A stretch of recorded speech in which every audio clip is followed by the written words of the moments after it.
So where did the Catholics get their numbering system from? We got it from one of the best theologians in the course of human history, Saint Augustine of Hippo. I think it was around the 4th or 5th century when he did this. He simply combined the prohibition of other gods and graven images into one commandment. And then he divided the commandments of coveting into 2 separate commandments. And this eventually became the numbering system used by Catholics and many Lutherans. Protestants get their numbering system from Origen of Alexandria. I don't know if it's Origen or Origen, but I'm going to say Origen for this video.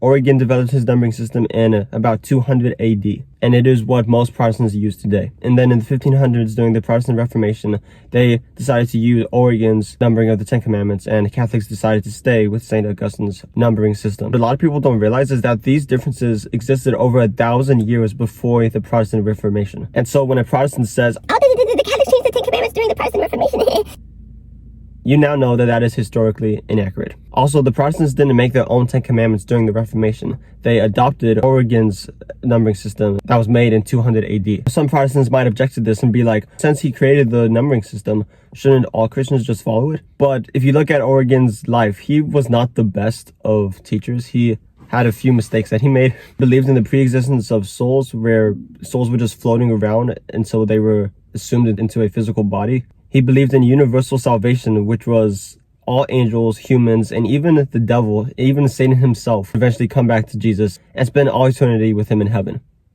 And 3, he believed in subordination. He believed that the Trinity was a hierarchy instead of equals. He believed that God was greater than the Son and the Ghost. So no, just because he created the numbering system doesn't mean we have to follow his, because he had a lot of things that aren't worthy of following.